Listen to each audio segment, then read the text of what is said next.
I do. I live my raps, man. Happy Friday, everybody. Listen, today we are talking about, is there a dumbing down of America? And if so, what does it mean to be an intellectual? Recently, there have been all these conversations between Melissa Ford, no, excuse me, not Melissa Ford, Damn.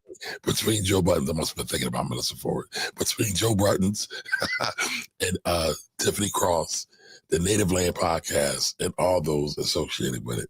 And they had this really, really interesting conversation that I think is a necessary one, but it's also a hard one. And people, that's what she said.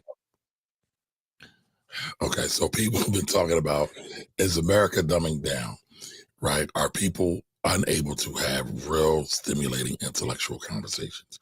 So today, my brother Jimmy, who's always on the Pause Gang and on Pause Patrol, wants to talk about that and see what y'all think. Do you think, can you really be an intellectual, or is America really dumb? But what do you think, Jim? Well, I think those are a lot of great. First of all, how are you? That's the first and foremost. How are you, good brother? I'm wrecked, brother. I'm wrecked. What's going on, man? Talk to me, man. Hey, man, you know what? I want to do, and I don't want to railroad this conversation. I want to have a conversation, another Black wealth conversation about legacy, generational wealth, the new buzz terms. Yeah. But we never talk about the trauma around it. We never trauma around generational wealth. Yeah, because somebody got to die. There's grief around that. We don't never talk about that. I mean, somebody got to die. If I go, you got to go. But you making jokes, but I mean, I'm not making jokes, man. I'm just quoting Christopher Latour Wallace, but I'm not making jokes. But you're saying there's trauma around generational wealth. I was just trying to see where you were going with it. No, but I mean, listen, your mother passed recently, a couple years. Yes, she did. Yes, she did. That was a hard time for you, right? Still is every day. My father passed less than a year ago. Going through all his stuff is just like, it's traumatizing a bit. No, it can be, but I think that it also gives you perspective, because you start to recognize that I'm not going to get out of here. We all, the clock starts ticking the day that we're born. We all got an expiration date. Huh? We all got an expiration date. No, absolutely. So there's also a beauty in it as well, in terms of now, and even more recent, our good sister Tracy passed, but since then is giving me like, a wake up call, so to speak, in terms of myself and just spending time and telling people that I care about them. So I get what you're saying about the trauma. And it's funny because I was going through my Facebook memories today, and a picture popped up with me and Tracy at some event, and I was like, I mean, all the time, man. I just found her obituary. I was just like, damn, like that sent me for a loop. And I mean, that's the other part about it too, right? So not only did my father die, but then Tracy died, and his brothers died, and a few other people died. Like, since COVID, man, we just been getting smacked with death left and right. No, this is absolutely true. We've definitely been dealing with a lot, but there's trauma in it. But I was trying to see like the tie, like how are you tying that to generational wealth? Like, I'm just trying to see like where your thinking is when you say generational wealth comes with because trauma. We never talk about the dark. Let's call it the dark side of generational wealth, right? Somebody's got to die, right? So I've been cleaning out about stuff. My dad's apartment, my dad's office. I mean, all those things are mine now. I am the steward of those things now. It's also very hard. Like, I'm going through pictures, finding all kinds of stuff, and just going down memory lane. Yes, it is a beautiful thing also that, he did leave me something. It could be worse. He could just absolutely. Right. So I'm thankful. I'm super, super thankful. But, I do think, I think everybody needs therapy, man. And I say that, some people think I'm joking. I know I might have said that to you in joking, but I really believe, myself included, I think everybody needs therapy. And I think I haven't. My grandmother passed years ago. I haven't gotten over that either. But I don't. And I guess what I come to realize is you never get over losing someone you actually care about. And someone said something to me the other day, that is beauty in that too, right? Even the pain you deal with when you lose someone you care about, because the fact that you still have feelings and you still care means that they actually have did enough or put enough into you for you to actually have those feelings, right? Correct. Because people pass every day, and sometimes people pass and you be like, man, that's messed up, and you never think about it again. Why do I feel like a Cameron quote is about to come? Like, people die every day, B. No, but you know what I'm saying? And I also get it in Ohio. But listen, the point is this. how many times have people passed and you may acknowledge it, you may say something, or you may not even ever say something, but the fact is, you just move on from it. That means that person didn't have that impact. So, um, the beauty of life is love. Love is everything, right? We talk about it a lot of times as that pertains to black wealth, but love is everything, right? So that's the true wealth in all of this. Um, so you gotta, it's ebbs and flows, man. If you talk about the good things of generational wealth, you gotta deal with that as well. That is not today's topic, though. But that's. No, but it's an intellectual topic, though. See what I did? Yo, this guy right here, man. This guy right here. It's an intellectual topic, yeah. So what does it mean to be an intellectual? But the original question is, because what does it mean to be an intellectual? And what sparked this is, for those who don't know, there was a lot going on around. Whoa, whoa, whoa! Cut off the hub, dog. What's going on is there's a podcast, the Native Land podcast on iHeart and what's the name of Charlemagne's Black Effects Podcast Network, right? Yes, shout them. Yeah, shout to them. So they had a topic and they talked. Well, it's crazy because the original topic was the dumbing down, is like the Joe Budden podcast name was in the topic, right? So it led to this whole thing of back and forth online and all that. And me and Kamari were just having a conversation. Oh, wow. And I asked him specifically, I said, what does it actually mean to be an intellectual? Because I think you got to even go back a little bit further, because there's a lot of talk about what's anti-intellectualism and all this. And I do think overall, but I've said this on record. I said this on the Black Wealth Project, right? Years ago, that there's a movement of anti-intellectualism in America, and it wasn't specific to Black anti-intellectualism. I think it's anti-intellectualism across the board. But I know we talk about Black wealth. That's just what we talk about, right? Correct. But I say all that to say this: that's a part of it.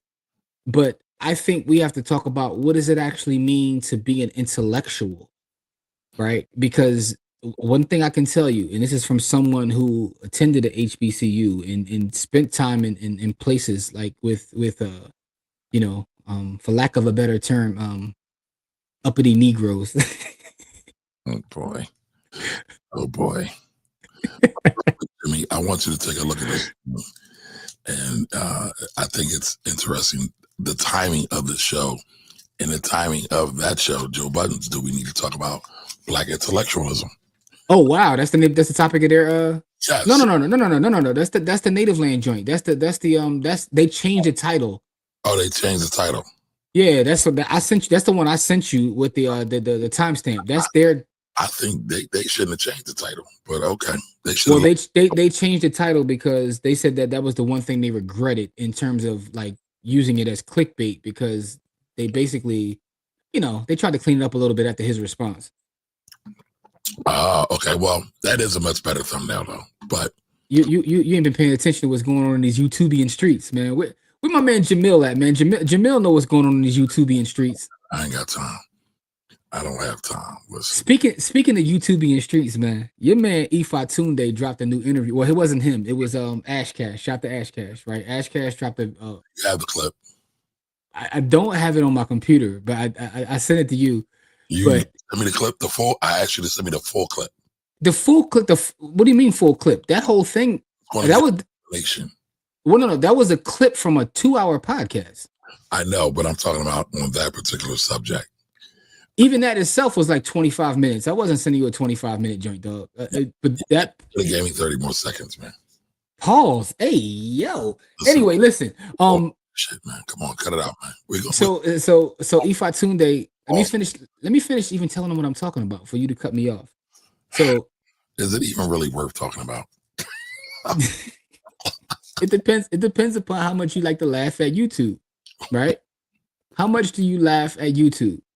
So Ifa Tunde goes on this long rant about how R. Kelly was arrested to, as a way to distract people from the Catholic Church pedophilia. So, and the only thing I can think of is, boy's a genius the way he be cooking up some of these clips, because he knows it's clip worthy.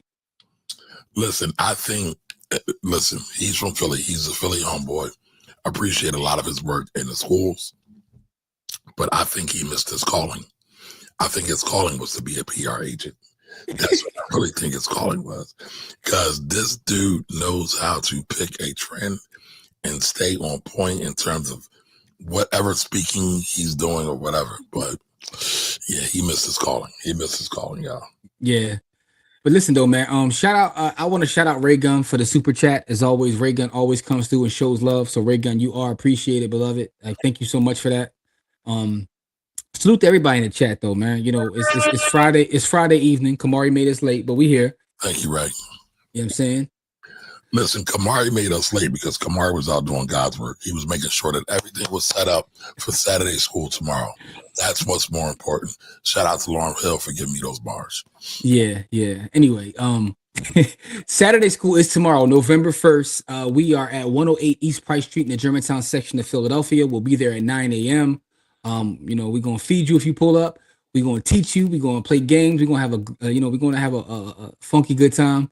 We're gonna take you higher, but you know. Shout out to James Brown. Yes, I can reference James Brown and Christopher Wallace in the same show, y'all. So, but technically that's not James Brown's song, but that's a whole conversation. I mean, this is true also. Fred. This is true also. Fred. What up, Jarrell? How you doing, baby? Jarrell, what's goody? Brittany. Brittany, what's up, Brittany? How are you? All right, Brittany says it depends on what circles you are in. You can curate that though. But here's my question though, right? And I saw a couple what does it mean? Like, so when you all right, you can curate that. Hold on. Let's speak to all our people. Okay, go ahead. Let's not be out of order. Liz. Jimmy and I both owe you an apology. We will be at the next one. Liz, I apologize. Believe me, I do. What up, Kahan? Kahan, what's up? Kahan was sitting across from me at the game last night, and I didn't find out till I saw pictures on Yamin. Oh man, y'all must have had those great seats, those 50-yard line seats where all the rich people sit. Ray Gunn says this country frowns upon intellectuals, especially black people. I agree. I totally agree. All right, I'm gonna say my comment because you want to, speak to everybody first. Yes. All right, and salute to you, sir. And salute. Appreciate you. Corey's not here. He's getting some renovation work at his home, but he will be back soon. Yes. Corey will be at the camp tomorrow, though. Yes, he will. So, do you want to play the clip first, or do you want to get into your commentary? I'm gonna get into the comment, then we can play the clip. But Jamil, I was just talking about you, Jamil. I'm glad you pulled up. Jamil, you know what I'm saying? Hold on. Oh, there he is. There's the I just had brought you up. What up, Jamil? Because I know I was talking about how you know everything going on in the YouTubian streets. By the way, Jamil, go check out the new Ash Cash interview with Dr. Umar Ifatunde if you want some more laughs. Lorraine's in the building too. What's up, Lorraine? How are you? Happy Friday to you as well. Good evening to both of you. All right, so the only thing I want to start off with before you play the clip is that, I understand when Brittany says you can curate that. And also when Raygun says that people look down on intellectualism. But my question is, what does it mean to be an intellectual? How do we define like being an intellectual? Is there's no metrics that you can use to say this person is an intellectual. So it's almost like when people say such and such is a genius. What does that even mean? And who determines or who decides who's intellectual and who's not intellectual, right? So obviously, a lot of times we know when you hear rubbish, but what does it mean to be an intellectual? I mean, the other day you just said Kanye was a genius, so you don't think that had merit? I stand on that. I listened to College Dropout the other day. I stand on that. You mean, right? No, but what does it mean? I want to know, like, how do you define it, right? So what is it? All right, so here we go. There's the definition. Relating to intellect. So you get with the word, right? That's the first. All right, so what does it mean to be my teacher would have failed me for some nonsense like that. Yeah, that's why I went deeper. And I'm not saying hey, yo. All right, I'm sorry, go ahead. See, listen, the Pause gang is totally anti-intellectual. That's why I refuse to participate in that. Because you're an uppity Negro that thinks you're intellectual. It's beneath you, actually, Jimmy, but it is what it is. All right, so intellect, the facility of reasoning and understanding objectively, especially with regard to abstract or academic matters, excuse me. Okay. All right. The faculty of reasoning and understanding objectively, right? So if that's part of it, right? Understanding objectively, I feel like a lot of people that call themselves intellectuals don't have the right to, because what I think when you talk about anti-intellectualism, we're in an anti-objective campaign as well in this country. Nobody's objective anymore. Hey, man. Half the time that includes me too, right? Because I like what I like. Okay. Listen, man, just being honest, man. All right, so you have a problem with that term, intellectual. So to me, I believe it's anybody who's in the pursuit of knowledge. And typically they tend to be academics, but it is not only limited to people who are academics. So here's my problem with that, though. I spend a lot of time on Twitter, right, where people have this pursuit of knowledge, but it's all conspiracy theories, Wait. And they're always looking for knowledge, but it's nonsense. Go ahead. Are they really in pursuit of knowledge, or are they in pursuit of bullshit? Because I think there's a difference. See, but so now you want to define what it means to be in pursuit of knowledge. You want to decide what knowledge is. If someone's a flat earther, are they in pursuit of knowledge? I mean, flat Earth has been disproved summarily. What else is there to talk about? Ish or ice, whichever one you want to be. I'm not trying to be either one of them. I'm speaking. I know people personally I've had these debates personally. Like, and again, I spend a lot of time on. But that show, right? Who's the center of the show? They talk about flat Earth quite often. Yeah, but I don't care about that show. This isn't about that show. This is about the world at large. This has nothing to do with that show, right? There's context, right? And when we show the clip, that has a factor in it all. Yeah, but I think, all right, so you know what? Let's show the clip and then let's have a conversation. Okay. You want to show the clip? Let's do that. Hey, Nicole. What up, Nicole? GC, what's good, GC? How you been, beloved? Shout out to Google as well. Yeah, Google was hitting all-time highs doing its thing. You know what I'm saying? Shout out to Amazon. Amazon cracked it too. Amazon did what it had to do. And listen, Jamel, no slander. I haven't showed a clip yet since the last time you slandered me. But now that I am a paying member of the YouTube streets. Let's get it. Problems. Let's get it. And sometimes we can adopt the oppressor's behavior, which brings me to a clip that went viral this week. And that is, of course, of our friend and brother, Mark Lamont Hill. This happened on the Joe Budden broadcast this week. Take a listen and we'll discuss on the other side. You say a lot of tricky words. No, I don't. I say regular words that's tricky to you. Tricky words funny as shit. That's another thing you do, right? Like, my nigga, you the busiest man in the world. You spend 1,000 hours trying to communicate and speak to people to be accepted by people that this community, that this nigga built through the community. I don't need to do that. That's our job. Nigga. I believe in myself. That's and I believe our job. In what I do. No, our job is to come up here and work and show and put our best foot forward. And that's what I do. That's our job. Plus, do other shit behind the scenes. You mean like promote the show? To try to win favor. You try to win favors. You mean like fan engagement? You try to win favors. All right, you're period. To me, you try to win favors. With the fans? And then on top of that, even if you do win favors, even if you do win favors, you try to point out everything else that nobody do. That's sucker shit to me. When do I do that? You try to point out. Don't call me a sucker no more. Don't call me a sucker no more. Don't call me a sucker no more. Don't call me a sucker no more. Don't call me a sucker no more. That's sucker shit. I'm not calling you. I'm saying that's sucker shit. I can take that. I'm not calling you. I'm saying that's sucker shit. You're not a sucker, but that's sucker shit. And I'm telling you, you say that sucker shit, I take it like you saying it to me. So I'm saying. What I'm saying. Let's do this. Now, I feel like it's getting lost here a little bit. Yeah, it really is.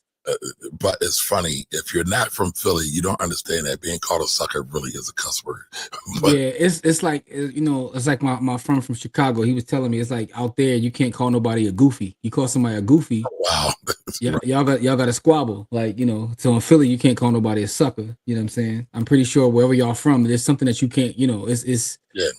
There's cold words everywhere. Yeah. Matter of fact, in the chat, let me know if you're from somewhere else. Like, what's that word? that's a violation where you from. But go ahead though.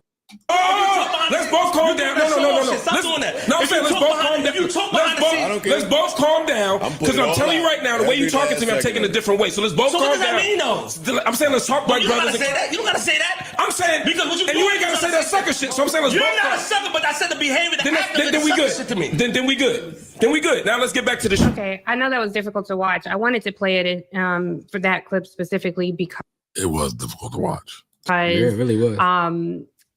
First of all, I thought Mark Lamont Hill handled himself so incredibly well, sitting across from a full-blown temper tantrum from a And to give everybody context, actually, Mark came back and apologized because he felt he was out of his character. Grown man. And I think it's important for our viewers, if you don't know about Mark Lamont Hill, he is a luminary. He is an incredible intellectual who hosts an amazing show on Al Jazeera called Upfront. He hosted on Al Jazeera English. One of his interviews went viral during post October 7th, where he got the former Israeli deputy minister, Danny Ayalon, to admit, to concede that the response to Palestinians in Gaza was in fact collective punishment. He owns a bookstore. He's an amazing writer. He's a professor. He was unfortunately dismissed from CNN because he said from the river to the sea while speaking at the UN. If you're like me, you might genuinely wonder, why is that considered anti-Semitic? Some people of the community consider it so because Hamas used this phrase in 2017, and some members of the Jewish community thinks the phrase suggests that it's a Palestinian militant group and only used in that perspective that suggests that Israel does not have the right to exist. Mark Lamont Hill has been incredibly clear that he does not believe that. It was a call for justice, and he made the reference when he was addressing the UN, and he was just supporting Palestinian freedom, which of course I certainly do as well. But this is why I thought I wanted to get my co-host perspectives on this. There seems to be the death of Black intellectualism, particularly when it comes to who has a microphone. And viral clips like this take up so much space. To me, it was clear that his co-host felt small. And, you know, even him saying you use tricky words and Mark responding with, I use words that are tricky to you. And anytime somebody, I think, cannot take to be questioned, or responds with a full temper tantrum, it is always about that other person, not about, like, it wasn't Mark, he didn't do anything. And if someone is so small that you can't articulate your point without throwing a temper tantrum or insulting another person, I'm happy that Mark showed both sides, that yes, I'm an intellectual, but don't get up in the studio, you know? And I think it's important for people to see that, yes, you can still be an intellectual and demand your respect. That doesn't make you soft. I'm concerned though in our community because when you look at just the plain data, you can take my perspectives out of it. There seems to be an erosion. I don't consider myself a member of the Black intellectual class, but I do thrive in that space. I love to be around. Sometimes, Andrew, when you're talking, I forget I'm a host on the podcast. Like, I'm just listening to you because you're saying something so brilliant to me or something that I didn't know. I had no perspective, and I enjoy hearing that. I have curiosity. I'm not trying to be fake humble. Like, I don't consider myself an intellectual. I consider myself intellectually curious. I have questions. I see that getting dulled across peers and across the community. Social media, I think, is a big part of that. A study out of UC San Diego found that even low levels of social media use are associated with poorer cognitive outcomes, particularly among children. So, Jim, I mean, the gist of it, right? What's your issue with it? Do you agree with her? Disagree with her? So I think overall there's a movement of anti-intellectualism across the nation. I've been on record of saying this years ago, but I think there's always context and nuance to every conversation. Everything. And I think that the problem with this approach in terms of using them as a tool to have this conversation is that no one really defines what it means to be an intellectual, right? This comes off a little bit like, you know, stodgy and uppity, and Kamari hates when I say this, but it's to describe a certain type of people within our community, right? And I say this, right, as someone who's a product of an HBCU. One of the things about HBCUs, which is so beautiful, is when you go to an HBCU, is energy and culture unlike nothing else. There's nothing that you can compare it to. I've been to a PWI and an HBCU. It's just not the same. But when you're in HBCU, there's always like different parts of that community, right? There's the for lack of a better term, there's like the Jack and Jill HBCU folks. Right. You got it's to describe a certain aesthetic, right? There's the Jack and Jill version of the HBCU. There's the super conspiratorial version of the HBCU. There's the people that come from the street that are a part of the HBCU, but we're all family at a HBCU. But what I find interesting is there's always this divide amongst our community, because people that consider themselves intellectuals kind of look down on other folks, right? And they're not willing to engage. I know a lot of people have a problem with Mark being on that show, but I actually think it's pretty cool that he's on the show because it kind of opens up other people's eyes. Because again, if you've ever listened to their podcast or see because their podcast has its own universe at this point, they love Mark, right? So so they actually absolutely love Mark. They have a thing called like Potter of the Month, and he's been Potter of the Month like every month, maybe except one since he's been there. And they love him. So he's reaching an audience that he wouldn't otherwise be able to reach. One of the great things about people that actually do work and don't just talk about it is people that find a way to reach people that are just outside of their circle. Is why I talk about this often on the show. It's like sometimes we need to get outside of our circle. We can sit here and talk amongst each other and teach these things, but if we're not getting outside of our circle, are we actually having any sort of impact, or we just want to do this for our ego? A lot of times people move because of their ego, and I find that a lot of times to be in intellectual spaces, right? I'm someone who spent a lot of time in collegiate spaces. I always joke with Kamari, I got more degrees than a thermometer. And in those spaces, it would always piss me off because, we would have great conversations and we study certain things, but no one's really trying to go outside and do anything. And again, Kamari, this is my live life experience, so I can see where there's a huge disconnect. And I think that, in my personal opinion, people need to spend a lot more time listening than talking. She talked about who has the microphone and what goes viral. Well, who determined what goes viral and who determined who has a microphone, right? Now we want to get into the conversation about algorithms. But the other part about it is we love car crashes, right? So you can be as intellectual as you want to, and you're not going to go viral because the average everyday person, do they care to hear that, or do they care to hear about the other stuff? So you have to meet people where they are, and you can't just like always thumb your nose up at people because you feel like they're intellectually inferior to you. You should teach. You know what I'm saying? Like it's funny. I was listening to KRS earlier today, and I was laughing about how often he calls himself the teacher and he teaches or whatever. But it's why, as a teacher, he lives forever and holds a certain reverence for people that grew up with that. But I say all that to say this, because I want to hear your opinion too.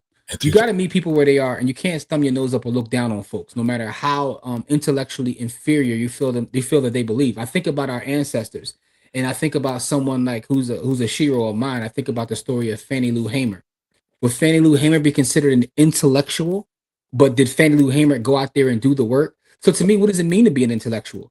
I hold her in higher regard than pretty much damn near everybody.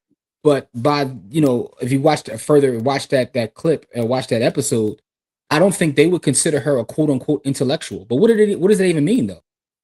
I know a lot of intellectuals that that are broke, that don't do anything other than sit around and why does that matter? Circle jerk. Why does what matter? That they're broke. No. It doesn't matter. Their resources don't matter in that regard. But what I'm saying is they don't do anything. They sit around and just be intellectuals. They don't have any impact at all. Can you hear me? All right. I thought I was muted. All right. So brought it up, right? And so that kept coming up in Joe Budden's and Flip's response to this, right? They're like, who is native land and how much money they got and what's their followers? That doesn't necessarily make you intellectual. Oh, no. That's not where I'm going with that. That's not what I mean at all. That's not what I mean at all. But the other part about his response that I found interesting is that when Mark went through all that, he was the only person to offer Mark a place to land, right? He offered him employment, right? So that's got to be part of the conversation. You're saying, why is he there with them? He's there with them because that's who offered him a place to make some money when he got kicked off of, the other stations. So, and the other thing they said, which was kind of crazy, is like, come on home. Like, anyway, but the thing about it is, and I'm looking at some of the comments too, so we can get to them, but I want you to give your perspective as well. So, like I said earlier, I think an intellectual is someone who's in search of knowledge. Malcolm X. Malcolm X. Knowledge of what, though? Yeah, let me finish. Dr. John Henry Clark, Bell Hooks, Martin Luther King, my dad, right? But some of my professors. I've been around intellectuals probably all my life, or so-called intellectuals. And I understand why you have a hard time with this, because even if you're a quote-unquote black intellectual, doesn't mean you're supposed to be a black asshole. And I think that's where the line gets a little blurred sometimes. because sometimes, and I do believe this, there are some people who are so smart and they don't spend time with regular people. They have a hard time communicating with other folks because they live inside their head and they don't do anything else, right? But I think Dr. Neil deGrasse Tyson is a great example of a current day intellectual. For the record, I think Dr.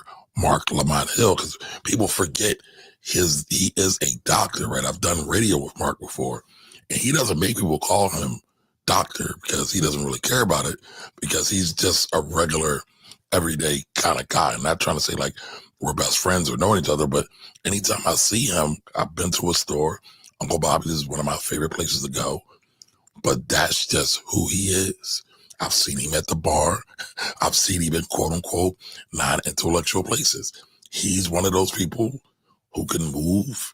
And I have too. I've seen him at the bar. I've seen him at Sixers games. I've seen him at the bookstore. Right. I've seen him like lecturing. I've seen him teach classes at Temple. So he doesn't really subscribe to the labels and the walls. And a lot of times for those who are in the intellectual class, I know Tiffany says she was not, but she is. Tiffany Cross is pretty dope, and she's pretty smart too. Was her commentary a bit heavy-handed? Yeah, it was. But I also get it, because if you ever get done arguing with people online who don't research, who don't read, who don't care about research, and they don't care about reading, and all they care about is my baby mama, sister's brother's cousin said this happened without any research, sometimes it gets a little frustrating. And that's where we are. I think that's where we are. Yeah, but so I think so. Here's the thing, right? And this is a different conversation. The conversation about data and facts versus feelings, right? Because a lot of times, and I'm guilty of this personally. Always relying on facts and trying to ignore feelings, but feelings are real, right? So the reason that that kind of stuff resonates with people, the reason that the red pill content, the reason that the barbershop content, all these various forms of media that now seem to dominate work are because they're touching people in an emotional way. It has nothing to do with what's factual, what's accurate. And I think that there's also a problem in our community that we're just not listening to each other. So you have these again, for lack of a better term, uppity Negroes who thumb their nose down at folks and try to act like they're almost a different species. It's part of our fractured, how we're fractured as a people. Like you have to be able to communicate with the everyday person, right? Because I've seen it politically how it has an effect where you ignore a certain level of people, but these people have a certain level of power. They are who do you think there's more intellectuals and non-intellectuals like amongst us in general? I mean, clearly there's more non-intellectuals amongst us. That's why we are in the state we're in right now. Okay, so now when you have more non-intellectuals, you can't ignore them. Well, here's the thing. They have been ignored. And so, right, just like and this is why we are where we are. Like so it's so funny, right? And some of you, tell me if y'all disagree with me with this. MAGA, in many regards, is just like the Black community, meaning that they have been ignored. And now they found a savior to really get them riled up. And now they're going because they've been ignored for so long, right, wrong, or indifferent. They're like, I want to be heard now. Whether it's researched, whether it's not, they're like, these are my feelings. This is how I feel. And that's it. That's what people are on these days. So, but this is exactly why I don't spend time arguing with them kind of folks or engaging with them, because you can't, when someone feels ignored, right, and you try to hit them with facts and figures and how things work. It's funny. I learned something from Ernest, and he was talking about how. He's speaking of Ernest Owens, the journalist here in Philadelphia. Yeah, shout out to Ernest. And he said something one time. We were talking. He said something about, you can't ignore feelings, right? No matter how factual something is, ignoring people's feelings is a problem because that's their reality.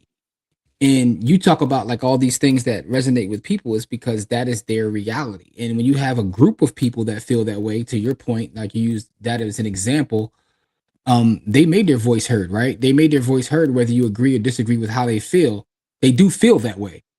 And what tends to happen in our community is like a lot of people like thumb their nose, like, hey, these people are stupid and it's going to put them over there. Okay, that's never going to work for you. One of the reasons that to me Malcolm was so successful and still revered to this day is because he was willing to spend time with the folks that most people turn their backs on, right?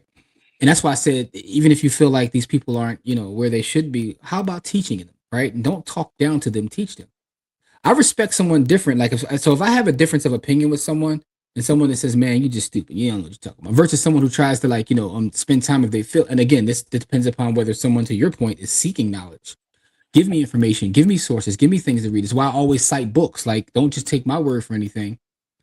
Like here's where I did the research. Here's where I got the knowledge. Go do the knowledge.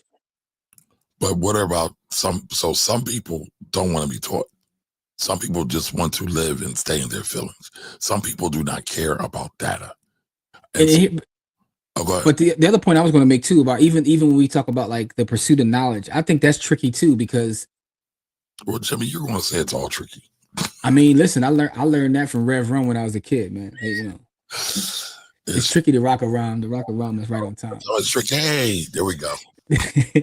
Anyway, but no, it is tricky because pursuit of what knowledge? Again, I always have to go back to people who spend time research. They read books. They spend money on their theories of flat Earth, right?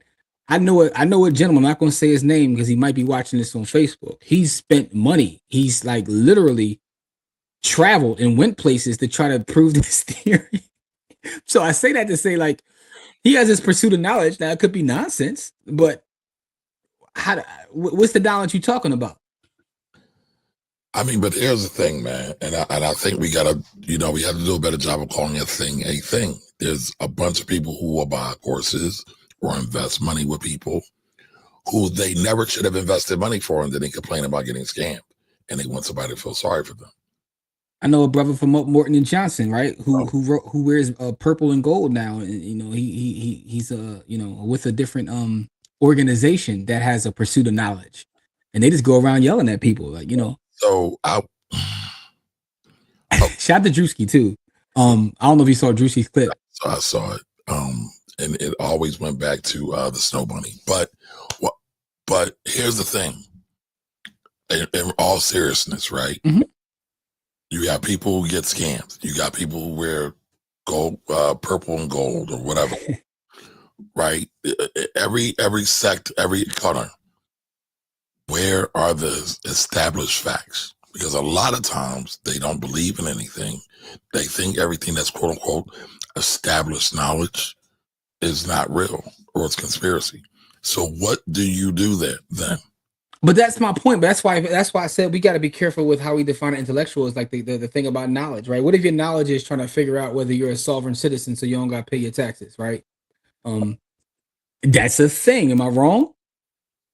I'm trying to have a real conversation with you. This is a real conversation. Are these people that I'm speaking of not a part of our community? And those people are indeed a part of our communities, and those people lose in court hand over fist. But again, that's why I said that, but they have this quote unquote pursuit of knowledge, right? That's all I'm saying. So we got to really define it a little bit different. Like, and again, what about my analogy in terms of, I don't know how much you studied the ancestor Fannie Lou Hamer, like, but what do you think do you think she would be considered an intellectual? She's an intellectual to me. Exactly. But do you think that, people say, like, listen, Ida B. Wells is one of my heroes. Marcus Garvey to me was an intellectual, but a lot of people may not consider him an intellectual because he didn't necessarily go to school, right? So you got to be careful with that. And that's my point. But there is a divide, right? Because a lot of the quote unquote intellectuals, they definitely look down on people that don't have all the letters after their name. But can we talk about something? Yes, let's talk about it. About the people saying intellectuals look down on folks. Mm-hmm. So said in the chat that Black intellectualism is looked down on. Can we talk about that? Because we grew up around that time where it was not cool to be a Black nerd or blurred. Like, it wasn't cool to get straight A's in school. Let's not act like being smart in the Black community has always been a favorable thing. And I mean, sometimes it was a dangerous thing.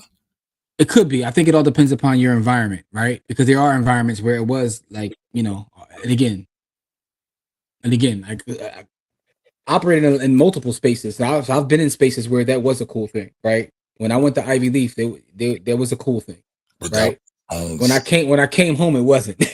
correct. So I get your point, Right. but I think it's environment, right? Corey's not here to go through his spill, because if I brought that up, if Corey was here, he would go crazy, because Corey believes environment is everything, right? So it is. I'm not saying he's wrong. I'm just saying that I know he would go crazy right now if he was here. Point is, it's really about your environment, right?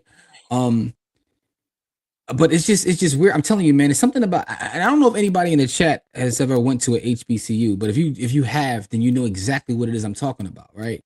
My wife went to a HBCU as well. We actually went to the same HBCU, but we always joke about that. Like there's a group of people there that would ask you questions like, "Where do you summer?" And we like, "The hell do you mean? Where do I summer?" Right? You don't go to the Hamptons? No, I don't go to the Hamptons, right? And they will literally look down on you because your family doesn't have a house in the Hamptons, right? That's a thing. It's a real thing. But here's the thing about that. And you're not an intellectual if you can't be in these spaces. Right, but here's the beauty of HBCUs, right? You have every facet, shade, and color of black. Yes, you do. There. You got you just kind of said this earlier, right? You got the really ratchets, right? You got the jigaboos and you got the wannabes. I think Spike Lee captured that really, really well. I mean, so it's going to be a thing that's going to be a thing that always happens. Here's the question though. Should the non-intellectuals be the one running the intellectuals? Yeah. So here's the thing. And I think you can learn from anybody. And by the way, last night I was at an HBCU event that was amazing. Like the energy is crazy. I was at the Link last night at the Deshaun Jackson and Michael Vick. They call it the Legends Classic, where Norfolk State played Dell State in a football game, but everybody was out there. Like I saw Hampton, Howard, Lincoln, Cheney, Dell State, Norfolk State, Coppin State. You know what I'm saying? Everybody was in the building. So it was a super dope, great event. Can't wait to next year. You know what I'm saying? Shout out to Bubba Chuck. AI was sitting right in front of me. AI Freeway. It was super dope though. So, but with that being said though, let's get to some of these comments. We got a lot of comments, and I think that this will kind of lead the conversation. I definitely want to get to the comments. Diamond Dave's in the building.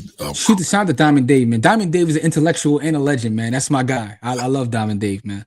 But I mean, but what should happen though? Should the intellectuals let the non-intellectuals run them? Because in some regard, right? W.E. Du Bois talked about the talent test. For the record, talent test was not W.E.B. Du Bois's idea. He's just the one that made it famous.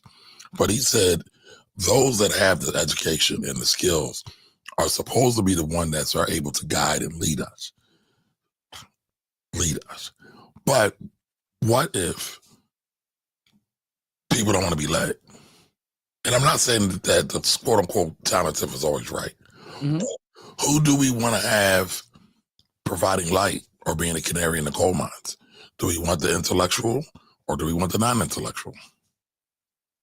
I think we gotta be careful who we call intellectuals. That's my first problem, right? Because, and again, by the way, the funny thing about it is when you bring that up, right, and reading a lot of the books. Come on, James Baldwin was an intellectual, right? Dr. John Henry Clark is intellectual. Dr. Mark Lamont Hill is intellectual. You can name all these people if you want to. You can name all the doctors and PhDs you want to. That's the model. Those are intellectuals. You have. But I guess I disagree with that. Is Malcolm not an intellectual because he don't have no PhD? Malcolm is an intellectual. So King is an intellectual. I'm saying you have a plethora of black people who are intelligent and learned to pick from, who are clearly intellectuals. And I love when people bring up the W.E.B. Du Bois, right? He's such an interesting figure when you read his writings, and specifically when you read his writings from his early days, Harvard days, the Philadelphia experiment, when you read his writings, like, as he became a Pan-Africanist. Because half of the shit he said early, by the time it came on later, he didn't believe half the shit no more, right? Which to me is also super dope. You get more information, you get more life experience, and you say that's some bullshit, right? So I think that's super dope. But people like to pick these things that he said. Yeah, but by the time it was over with, he thought the talented 10th was a bunch of poppycock. He thought it was stupid. But who would you rather us lead us? That was a question I'm posing to you. I don't think we need leaders. We need culture. To me, you don't have cultures, man. Nasir Jones said, man, F black leaders, because I'm sorry. Hold on. You brought up Chris. KRS-One, the teacher earlier, he's a leader. We don't need a Chris. We don't need a KRS-One. We don't need teachers. We all need to be leaders. Like we don't need individual leaders. Like the point that, because what happens to our leaders anyway when we start calling people a leader? First of all, that's a dangerous position to be in. And me and you have had this conversation offline where I tell you exactly my thoughts that I'm not going to say online because I'm already on enough lists. We need to be moving with culture. Stay on your list. No, man, I'm gonna chill right now, man. We don't need leaders, is what I'm saying. I disagree with that. Okay, that's fine. That's fine. And I feel like there's a leader amongst all of us, right? We just gotta. We don't need public figures. I think being a leader and a public figure has been blurred. Listen, we are leading when we do Saturday school. How many other Black young professionals? Well, I might not be that young. I got a birthday coming up. But how many of us are out there doing work? But I guess we're saying the same thing. I said we're all leaders, right? We all need to step up and do, right? For me, that's no. We all can. The key word is can. We all are not leaders. You got to be clear. We're saying the same thing. I said we all need. The fact I say we need means we don't, but we need to. We need, but we all are not. And that's where I'm making the mark in the sand. And I think we're saying the same thing though. We're not. Me saying we all need to be leaders and you saying that we are not leaders, we're saying the same thing. They need to be. Why don't we have more leaders? Now, not can be, that are actually doing work, that are actually which is why we need to be. That's the question I'm asking, Jimmy. First of all, we are all from a tangent because you've been blatherskiting. The question is, you don't want nobody to help teach. Anybody can do it. Everybody got a part to play. Back to yours. Okay. And I do believe you can learn from anybody, but no, I don't want everybody to be my teacher. You got to be qualified. What get you qualified? The white man's paperwork? Sometimes, yes. And it's nothing like that. Let's have a real thing because the person who said that got white man paperwork. And No. I get that, right? I love the brother. I love what he does, but come on, man. Come on. No, but that was a real thing, right? Because again, I always point back to Malcolm. He had a white man's paperwork, but did he need it? Right? Did he need it? All right, so Nicole's here. Steve says the native land folks are full of themselves. I can see some people. I actually like both native land and Joe Budden. I hate this podcast. Which podcast are you saying, Nicole? You talking about us or you talking about JVP? You take it serious? Should we take it personal? All right. Dave says violations to that yelling and screaming. Yeah, I feel you on that. Yeah, they was caught up in a moment. Dudes all doing all that right. If you about that action, let's get to it. Yeah, they were definitely crashing out. Real goofy stuff going on, and they not going to do nothing to each other because they even like that. I don't know. I don't think you got to be like that to do anything to each other, right? Because sometimes as a man, it doesn't matter how like that you are, I also don't think people are really familiar with Flip's content. Like he does these skits where he's starting fake fights. That's his thing. That's his claim to fame. Also, it's funny because again, certain people within media that we're from Philly, so we have a different perspective, and it's funny how the world perceives Mark in versus. I know where Mark's from, and I know how things go down. So this is interesting to see. So, all right, Dave says Mark put himself in that position just to get a lane. I would kind of disagree. I think that's just him. Is he doing it for monetary gain? Yeah, I think so. But I think that's just him as well. I've seen Mark getting the stuff when ain't no cameras around. So you know what I'm saying? I don't understand why Hill was on that show. The audience doesn't want intellectual talk, nor does the host. So how smart / intellectual is he? He can't see this. So I would disagree with that. The banter that Mark brings, especially with I don't know if y'all watch. I watch their stuff. He brings a different angle. I mean, here's the thing, y'all. I don't know if y'all realize this. Out of everybody that is on that show, The only one who is Joe's equal is Mark, in terms of media savvy and stature. Mark is. He's done stuff all over the place. Still does stuff all over the place. And he brings something to the show that was not there before. It was not there before. But I also think the reason I will push back on that a little bit is because what I understand from like I told you they got their own universe is that they actually do love him. They do love him. Now, I'm not talking about the host. I'm talking about the actual audience over there. The audience loves Mark. I would agree. Philip not even someone I would want to have a conversation about anything with. Yeah, see, but I get what you're saying. I get what you're saying. Because listen, I'll be honest, there's some people I really don't want to have conversations with either. Only because I know they haven't studied anything. Ray Gunn, white media is not rocking with him like that anymore. That is true.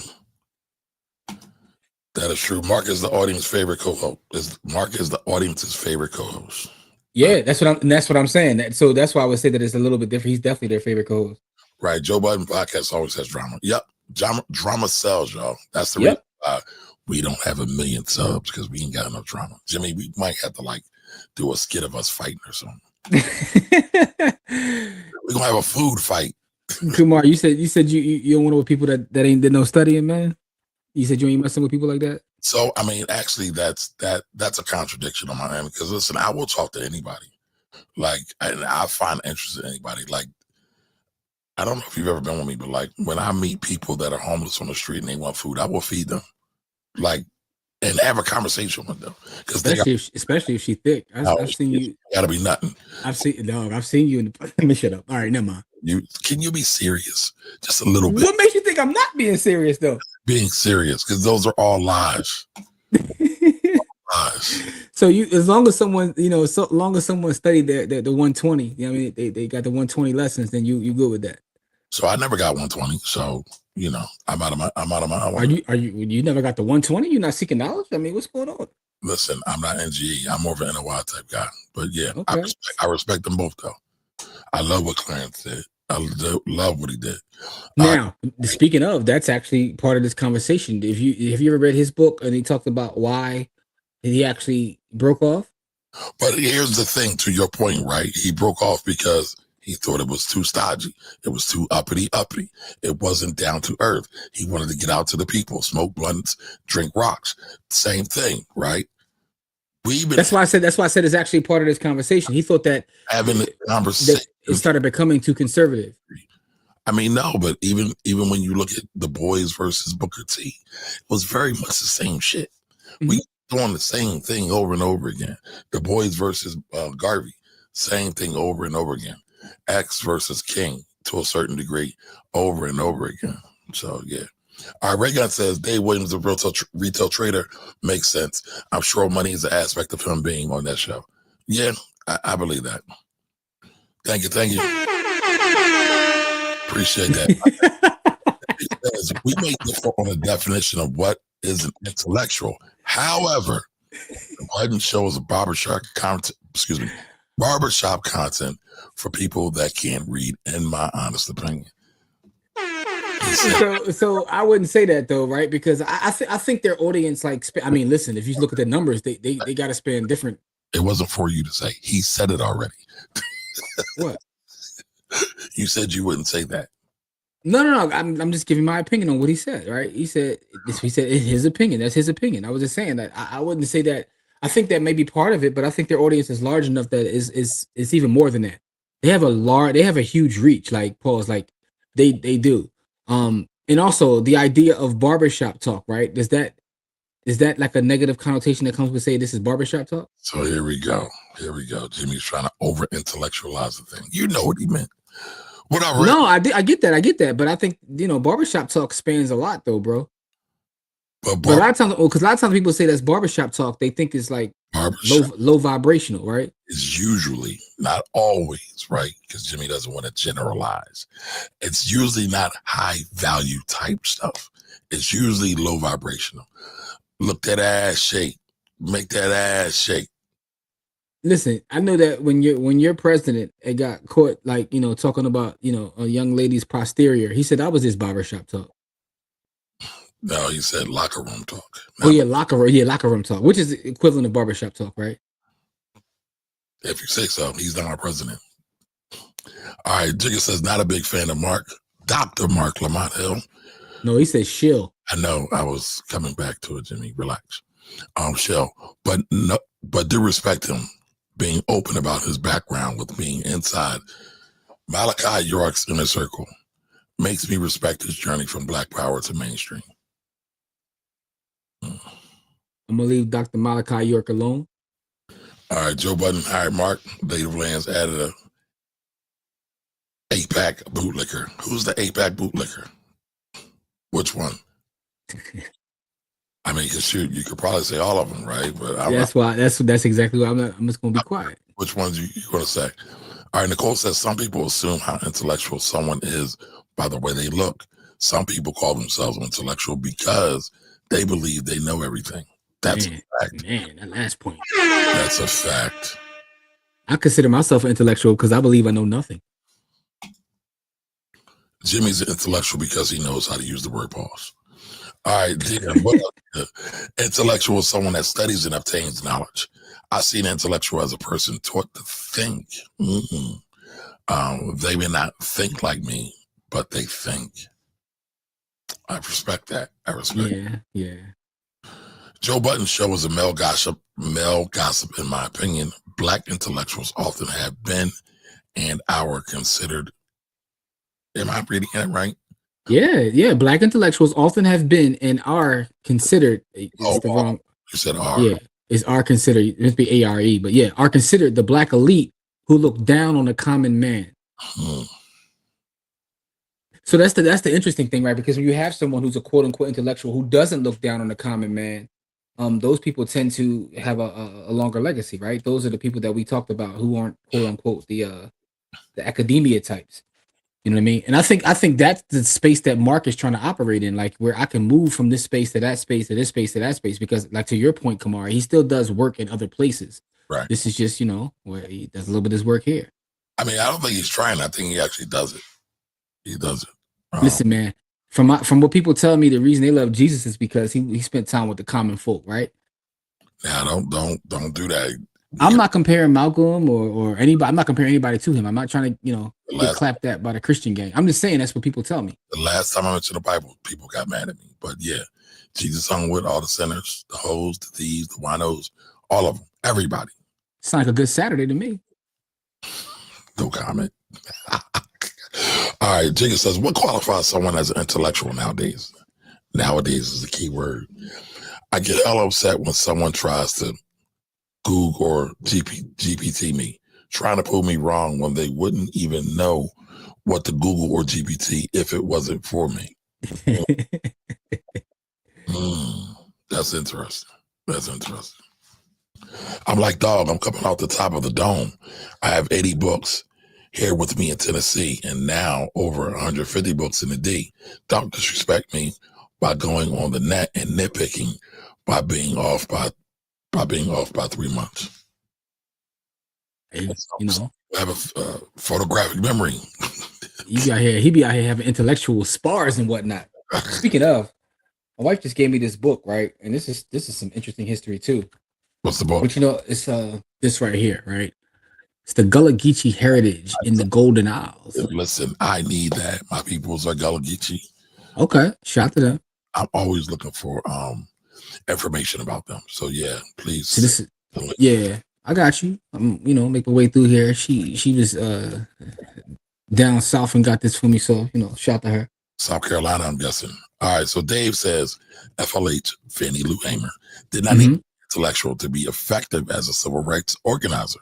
However, Fannie Lou Hamer was not out to be an entertainer like Budden.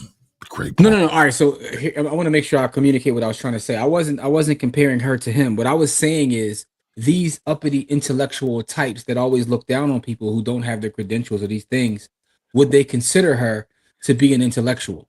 And yes, he is an entertainer, right? And I get that. I get that his show is meant to be entertaining. It is what it's not meant to be informative. Although some people may take it that way, it's an entertainment show. It is what it is. Listen, I listen to the show every week back in the Rory and Maul days. I think is not been the same since personally. Not that I dislike anybody on there, but I just think the Royal Mall, they had magic in the bottle. But what I will say is, really, I do. I think that was their best work. That run when they first left Spotify to right before all the drama happened, they had a little run in there, which was their best pod, and I think ever. It was like, it's gonna be a documentary on Complex about that in 20 years. That was when Roy was calling Joe out for fair ones all the time. Yeah, but that's also when they started, because at that point they was like, anyway, I don't want to make this. I'm not trying to turn this into I'm not trying to do the science and whatnot. What I'm trying to. Not only are we financial nerds, y'all, we are black podcast nerds also. Oh, me and Kamari, listen. So Jamil is my Jamil or Jigga, 1017 is my go-to YouTubian. I shouldn't say black podcast. We are podcast nerds because we listen to everything. That's true. Side note, I'm gonna keep shouting out this person until they tell me who they are, because Rich didn't answer us yet, and you keep telling me that it was Rich that put us down with S.A. Cosby.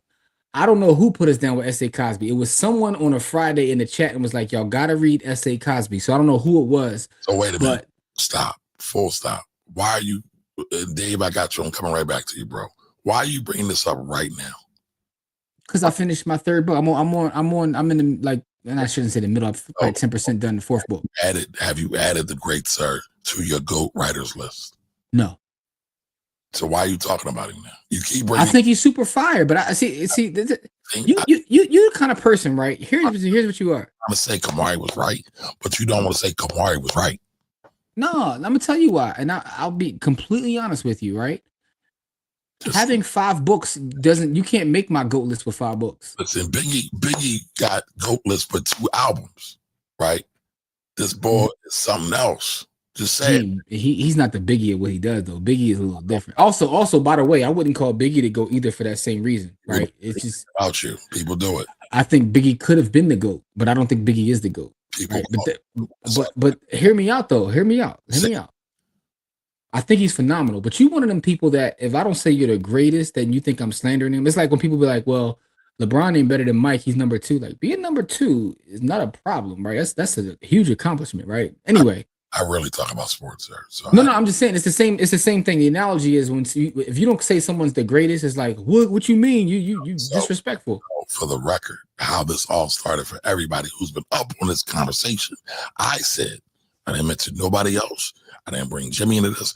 I said S.A. Cosby is a GOAT writer. He is in my Kamari's, the Rebels top 5. That's what I said. And you had problems with that. Well, because when you said it, you did it after his first the one book. And my problem with it is, right, I think it's a little bit hyperbolic, right? And we live in a space now, probably because it's anti-intellectual space, where people are ready to make these proclamations about people. You're looking down on me. Whoa.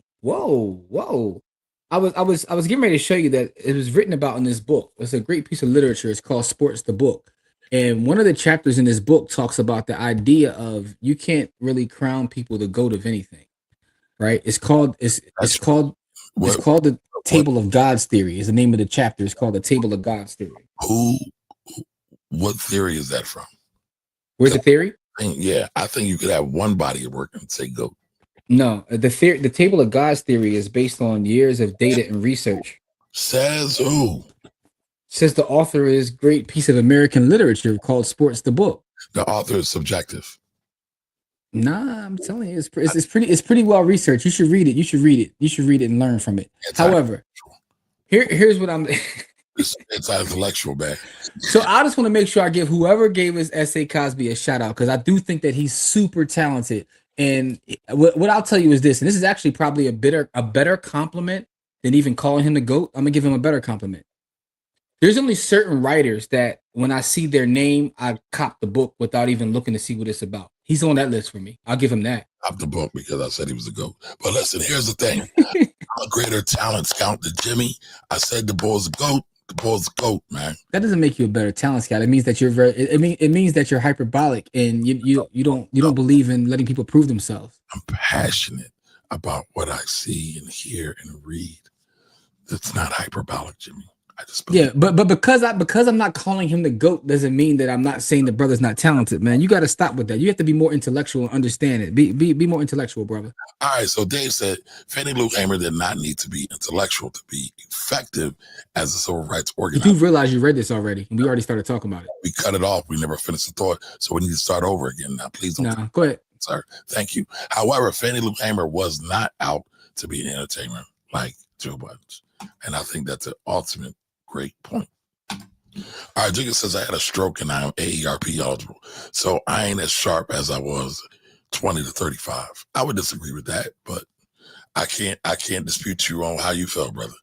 Listen, man, you got all the knowledge, wisdom, and understanding you need, man. You did the 120. All right, Steve says the boys actually came to the belief that talented couldn't be trusted. I don't know if I've ever seen that before. I would be interested. I know he said it's part of his later writing. This is what I'm saying. When you study the boys, I know I saw him say he didn't believe it anymore. I didn't say it couldn't be trusted. Yeah, he did say that, which makes sense, right? So I could have believe it. I believe it. I could have told him that, you know what I mean? Based on a couple of people I know from back Brickyard, I could have told him they can't be trusted, but that's either here nor there. That's an interesting comment. All right, Steve says an anti-intellectual is an American phenomenon. That's a fact. That's what I said. I would agree. Been saying that for years, man. Go back to Black Wealth Project, man. But here's the thing. She brought it up. She brought up the Black elite. So that's why I feel like we do have to talk about it. Black culture is downstream of the broader culture. I disagree with. I would say we're upstream. But what is Black culture? Nate was the ideal intellectual. I'm not touching that. Yo, listen, man. SNAP benefits about to have all kinds of Nates in these streets. That's all I'm saying.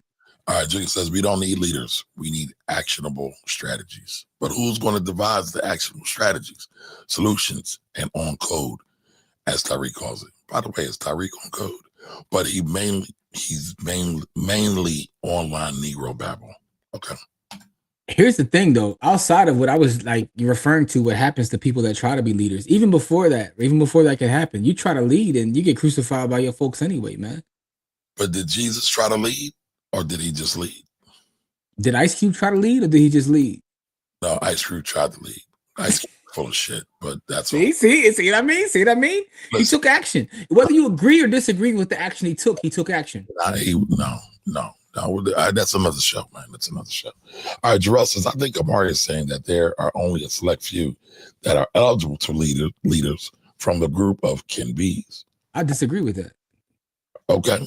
Well, you tell me throughout history who all has been eligible, who all has been worthy to hear the call, answer the call, and heed the call. Because who decides who's worthy? You didn't answer the question.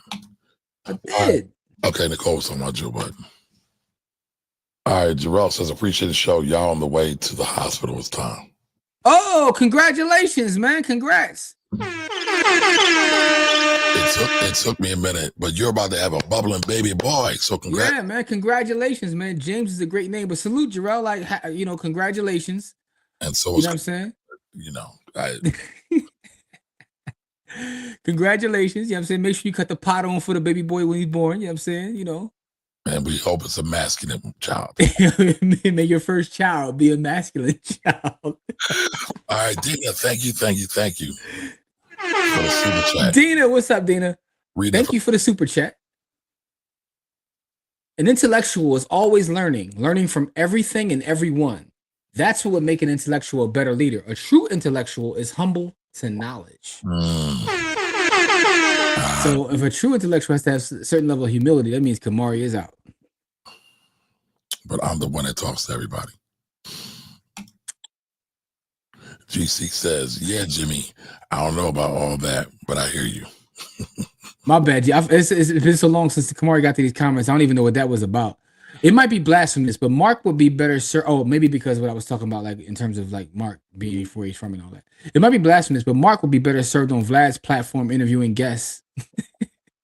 That whoever, he's used Vlad's real name. I only want to try to pronounce it. And Sean aren't qualified for like the sniper dude, the mafia dudes. Okay, I got you. I disagree with that. I got you. I think Mark is exactly where he's supposed to be. I mean, it's debatable. You're talking about Bakari when you talked about the APAC. Okay. South Carolina in the house. All right. Joyful. What's up? Joyful, joyful, Lord, we adore thee. All right, Kamari Supreme Wisdom NOI is 120 NGE, and calling a lot of Clarence is like you calling. Oh, that is true. Why you calling that brother Clarence, man? That was his name, Clarence. No, he got rid of that name, man. So that I didn't know. Seriously, I didn't know. Well, that was part of the 120, man. When he became NGE, he can't go by his Clarence 13. They can't go by that. I just told you I never got 120. Again, I have a lot of respect for the NGE, but I'm over NOI do. And they really don't teach 120 in that way, the way that they do, like what's today's mathematics and NOI, at least not that I've ever experienced. Listen, man. I'm gonna read what he says because it's true. Calling Allah Clarence is like calling you Shamari. The father is more benefiting when respectfully addressing him. I'm not checking, just correcting. Yeah, but I'm not trying to be disrespectful either because he's a GOAT. He's a legend. I would never disrespect him. Yeah, man. Rest in peace, Sean Price. All right, your talented 10th concept is eugenics. It was the wave when Du Bois was at Harvard. Folks stopped reading his work when they come across the talented 10th crap. But he didn't even come up with that idea, so that's interesting. Who was the rapper that you randomly found wild songs? What was his name? Crack. Let me see. I was just listening to it yesterday. That's why I know I could pull it up real fast. So I'm gonna tell you real fast. Steve says the black elite have lauded the legacy of King and X so they can get jobs and kiss white booty. That's some facts to that right there, man. That's not false. Not lying. Yo, pull that quote back up. I gotta quote you on that, dog. Pull that back up, though. And by the way, Chris Crack is his name, Jamil. All right, Jimmy. So Dave pull the previous comment up. I want to take a picture of that, man. I'm on the flow. Effective groups produce leaders. That's a fact. I agree with that. There you go. All right, there we go. I need that. That's a fire comment because it's true. Did you get it? Yes, I did. All right. People may forget Did that. You get it yet? Ooh, my secret. My fault. Go ahead. People may forget that Malcolm was produced by the NOI. Facts. Also, Kamari, just want you to know, I already got my tickets to the Boys and Men New Edition show. I'm just putting it out there, Okay. I can't afford that. Tony Braxton, New Edition, and Boys and Men. I don't think I want to see Tony perform live, though. All right. I felt there could have been a better. Listen, I think it's a great idea, but I think they could have found somebody better. You're not going to sit here and slander Tony Braxton in front of me. What you're not going to do. I would. Listen. Tony's last album was fire. The Babyface produced the whole album, but still it was super fire. I didn't listen to. I don't think I listened to that last album. All right, it's called Sex and Cigarettes. But go ahead, though. Okay. His mama named him Clarence. I'm going to call him Clarence. Yeah. Hey, come on, Dave. Y'all can't be doing that, man. That's like calling main man Cassius, man. His mama named him Cassius. I'm gonna call him Cassius. Yo, shout out to Jamil too, man. Because this how I know Jamil know it was really good, man. Because you got to capitalize the doom, man. So I know you locked in, man. You want to read the comments, sir? All right, RP Doom and shout out to Big L's offering. Definitely did not disappoint. Big L definitely had an album drop. I didn't listen to it though. It's hard for me to listen to posthumous albums. You know what I'm saying? Nicole says I have to get my tickets. All right, yeah, me and Nicole we be at these shows, man. So yeah, I got the pre-sale tickets on the Amex, you know what I mean? With the Amex, you know what I mean? Got the pre-sale joints. When you talk about the 1%, they get to go to all the shows. Here you go. Hey, listen, man, I'm going to Monica and Brandy in a couple weeks, man. All right. Steve says if y'all can tell, I have a real disdain for a black Miss Leadership class. Steve, and I appreciate that, as you should. I'm not mad at that. I'm not mad at that. All right. So we are through the comments. Jimmy. Listen, anybody in Philly, man, tomorrow morning, 9 a.m., 108 East Price Street, right? We're going to be at Faith Chapel Church. It's our Saturday school. I shared a couple new games I got some more games too, dog. I got a nice collection of finance games now, right? So, but we're going to make sure that we play games. We got fun. We got a brand new lesson. You know what I'm saying? Shout out to everybody who pulled up last Saturday at our class for the Deltas. The Deltas actually they loved it so much that they put it on their YouTube channel. It was on the Deltas YouTube channel, yo. Oh, they did? Yeah, man. They, so shout out to them. You know what I'm saying? They love the class so much, so the feedback was actually crazy. Like the president of their chapter was like, yo, it's the Sir, can you stop ignoring me? Where's the link? Why have you not shared the link? Ayo. I don't need to do that. I'm too old for that shit. I'm young. Ayo, and I'll send it. I'll send you the YouTube video. People, man, we gotta share with the people. We're gonna share the link. I just got it today, man. Like I got you.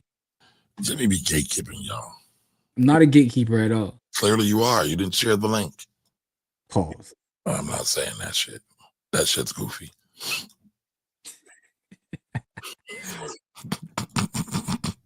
So our class was super fire. The feedback has been amazing, man. And it's going to get us invited in a lot more spaces, man. So I'm very proud of the work that we're continuously doing.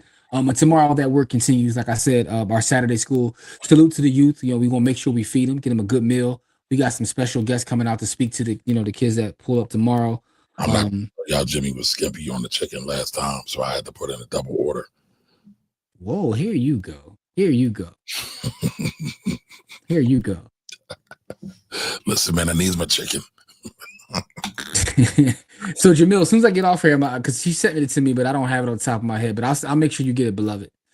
It wasn't enough time, but I enjoyed the presentation. Thank you, Cookie. Yeah, definitely appreciate it because we was cooking. Like we had a couple more slides to get to. So what me and Kamari have decided is we're gonna take that same presentation, make a couple more tweaks, and we're gonna bring it to the village, a village exclusive joint. We're gonna, but the village one, I ain't gonna lie to you, and this is Kamari's words, not mine. It's gonna be a lot more ratchet. It's gonna be some more, We're gonna have fun. We're gonna have more fun. We were a little more. We were reserved because we were with a group of intellectuals. So the D9. All right, I'm not gonna go on my D9, man. Shout out to the D9 though. The sisters be smart. Shout out to the Kappas too. The Kappas donated a bunch of bread. Like the Kappas actually pulled up last night deep and donated $10,000 to each school.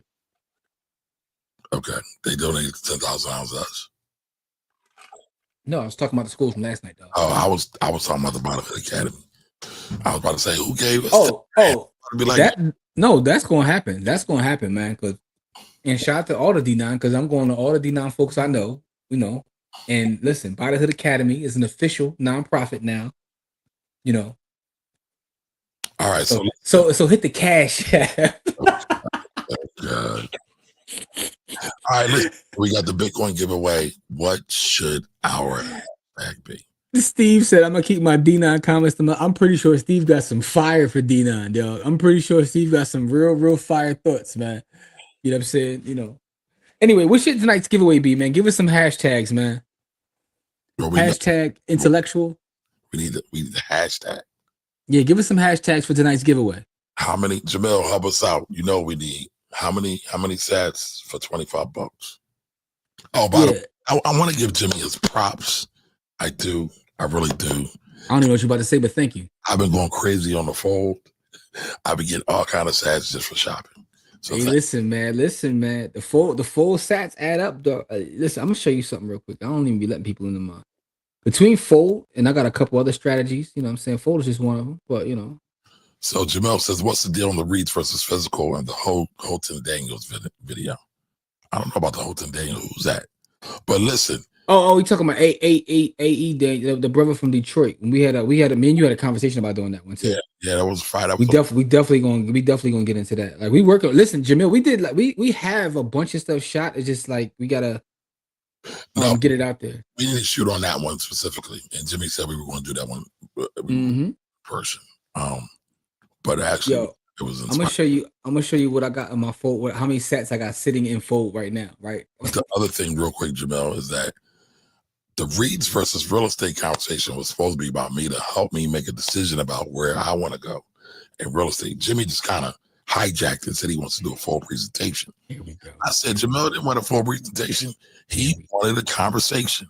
I wanted to have data, facts, and science. I ain't want to just go here. You talk about your feelings. So, Jamel, well, I am talking about my feelings. Why are you trying? But I want to have numbers because if you're gonna make a decision, let's have the numbers. Why do you want to invalidate my feelings, Jimmy? That's very anti-intellectual of you, sir. Look at this right here, right? Let me show you this real fast. Put that down for a minute. So, Jamel, tell us what you want. Do you want a full full-fledged presentation or more of a conversation.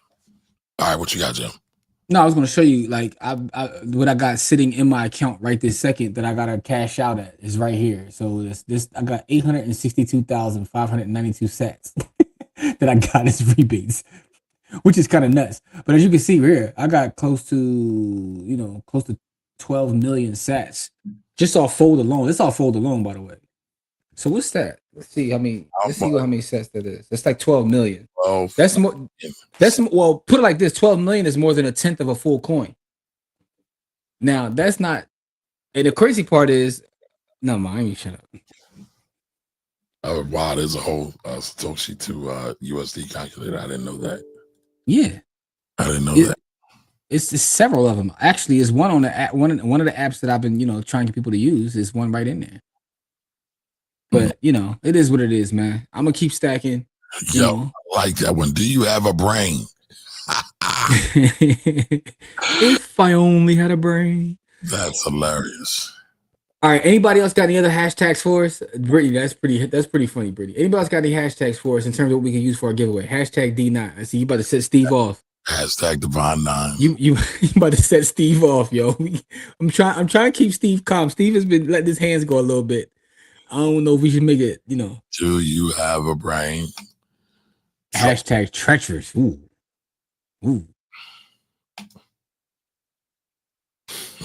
That's just off fold. I probably got like another 12 off of Gemini. You know what I'm saying? I've been running a Gemini play lately. Gemini been going nuts.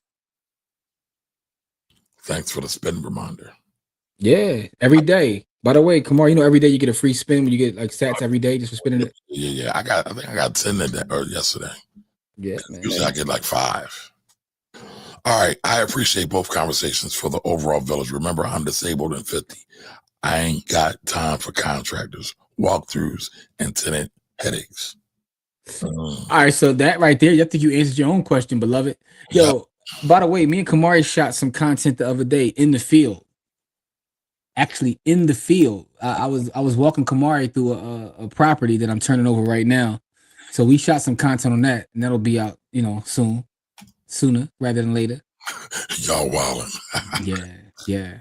Y'all, when y'all see this content and y'all see the amount of trash that this tenant left out in front of the crib, y'all gonna be like, what? And of course, I got full. Let's go. I'm running it up on Gemini and Coinbase Amex. So, Steve, I was gonna ask you, I don't know. I'm glad you said that, Steve. How do you like the Coinbase Amex card, right? Because I was going to get it, but I was trying to figure out, is there a need considering what I'm doing with Gemini? Because I'm banging Gemini over the head crazy. Like, for instance, this next project that I do, this real estate project I'm doing, I'm gonna run the entire rehab on Gemini.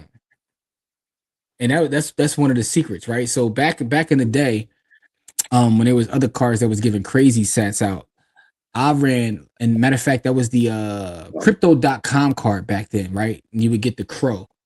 I ran a full rehab project. I'm talking 80 grand. I ran off that card and then got the crow and converted it to Bitcoin.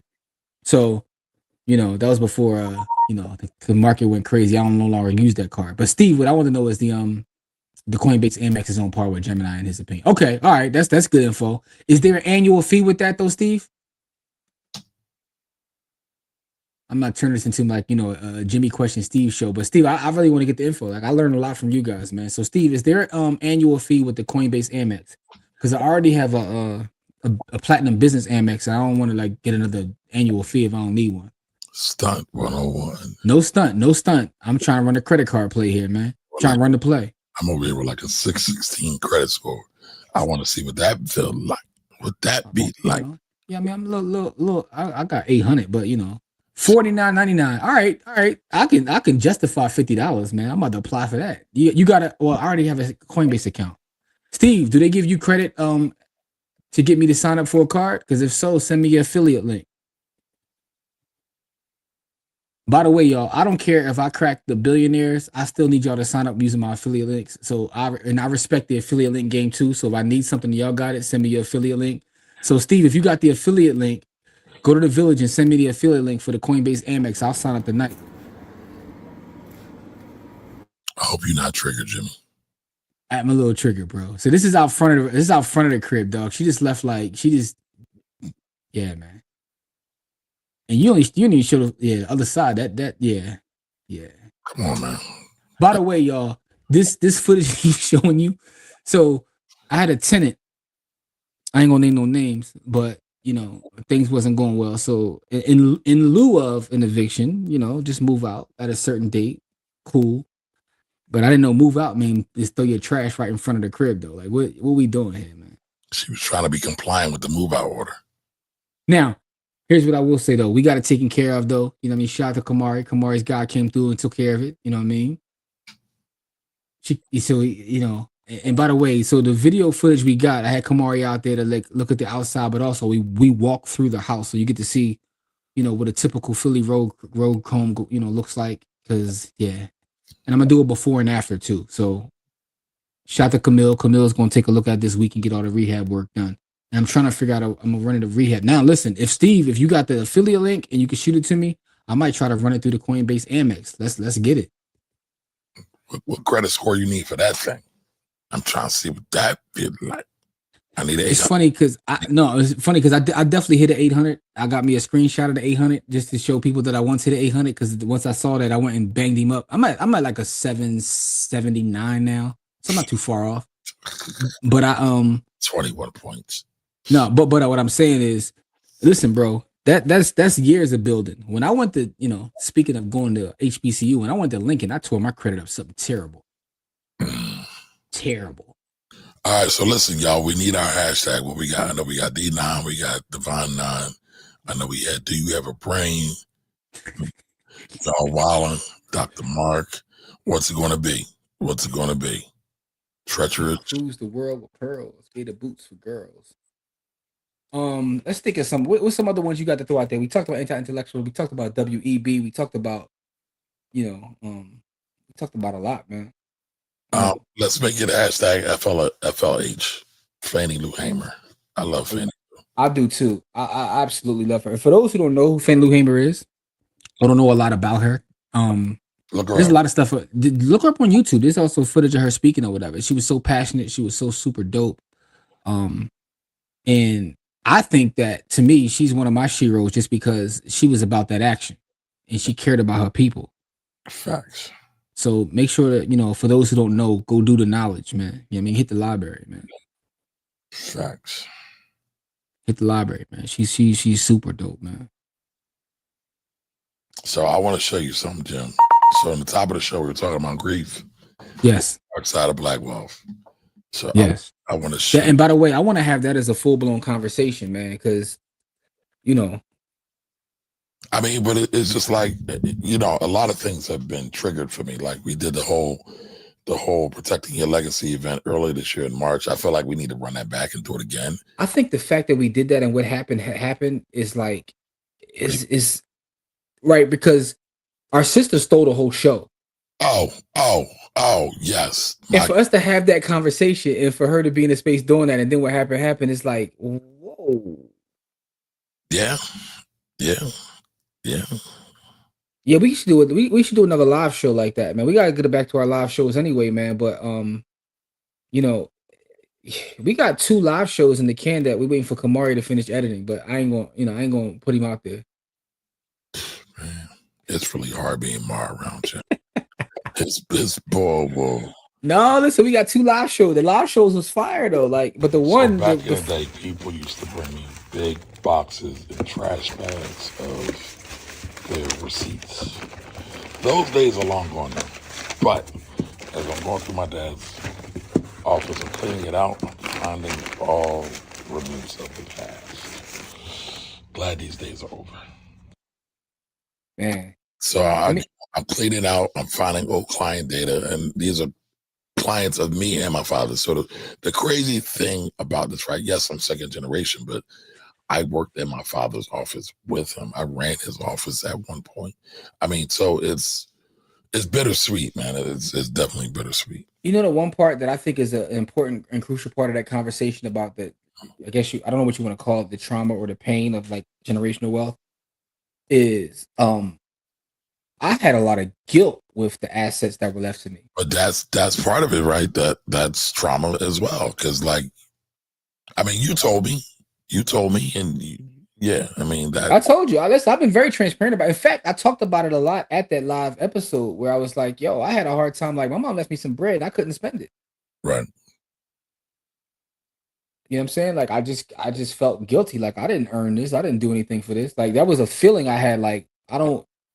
I'm about to trigger myself again. It was like, I'd rather have my mom back. Key, I don't want this money. Like, why are you? You know what I'm saying? Like, it was very emotional. Right. Yeah.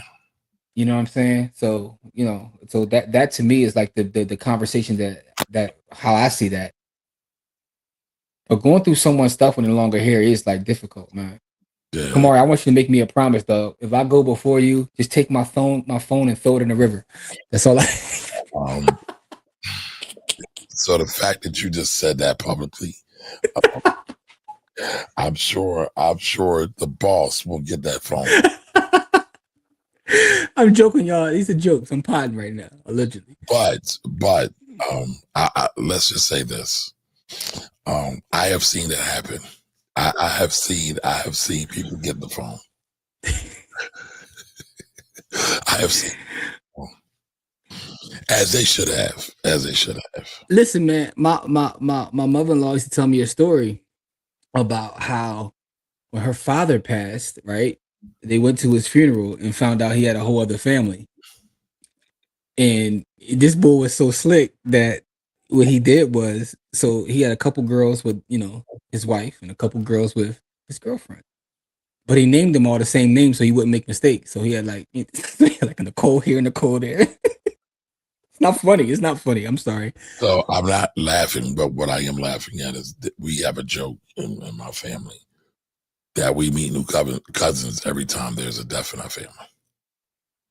All right, so somebody's a death, you're gonna find some new family members? Yes. Yeah. It's happened, like there's a whole pattern of it now. It's crazy because I know in my family that stuff is wild, right? Because I remember going down a rabbit hole when I went down that rabbit hole of like checking DNA and going to Ancestry, and some of my elders in the family told me to stop. They got mad. I'm like, this is what I found. They're like, stop. Right. I'm like, okay, all right, I see what's going on here. Y'all don't want me to know y'all dirt. Oh, I mean, talk about family secrets, right? So I found this out after my dad passed, but I was reminded of it today. So my grandmother, her mother. Your father's mother. My father's mother. Okay. My father's grandmother, I never met. Okay. This lady named my Aunt Daisy.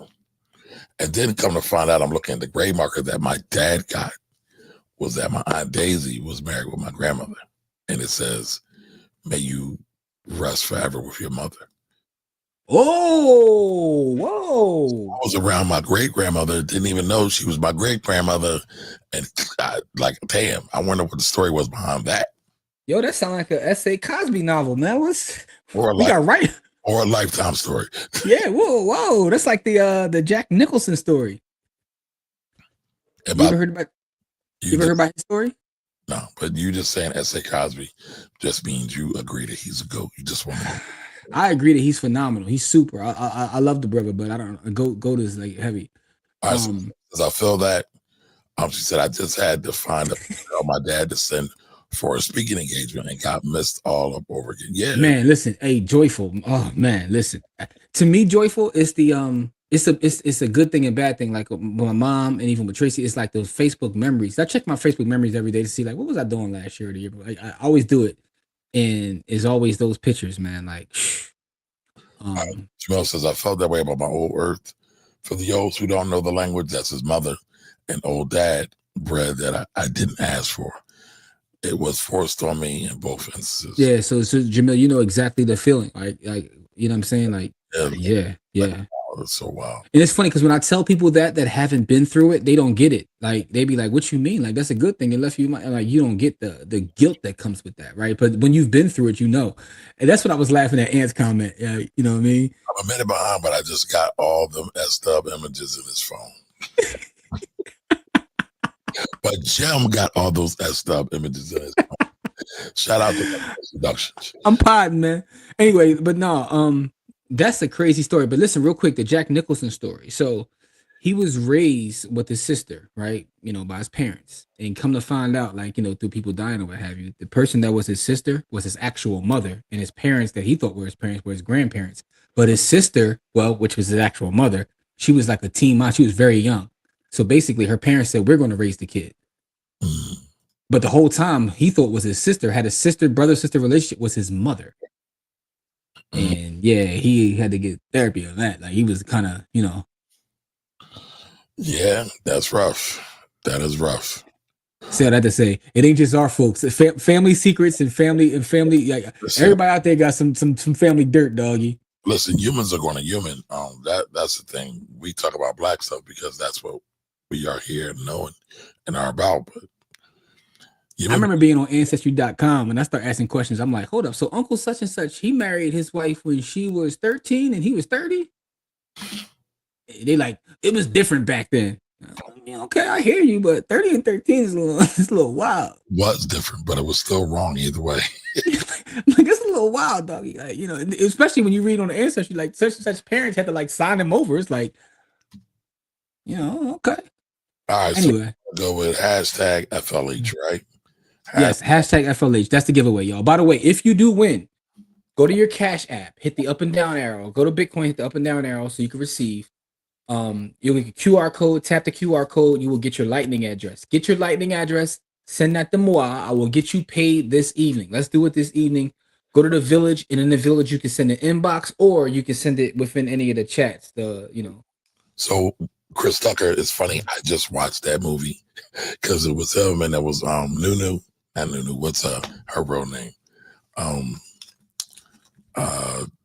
the boy from LA that got killed. Nipsey's wife? Yeah, Nipsey's wife. What the hell is her name? Her name Nunu, dog. We all call her Nunu. They ain't just a you thing. We all do that. Lauren London. Yeah, Nunu. Nunu. Yeah, Nunu. But yeah, that did happen in Tyler Perry movie because that shit really be happening, y'all. Really be happening. I mean, we don't like to talk about it. We don't like to think our people is ratchet sometimes, but yeah, ratchet is ratchet does. Yeah, man. All right, FLH, we got 7 entries so far. Come on, y'all. Let's get to it. Let's get to it. Yeah, man. If you gotta share it on the screen, that's the giveaway. You know what I'm saying? That's how you get people to. But I digress. Yeah, but I digress. Please do. But I digress. Please do. Yes. FLH, that is our hashtag for our giveaway. If you win, let's get this wrapped up tonight, man, so I can focus on this camp tomorrow. I'm excited about camp again, man. Special guest coming. You know what I'm saying?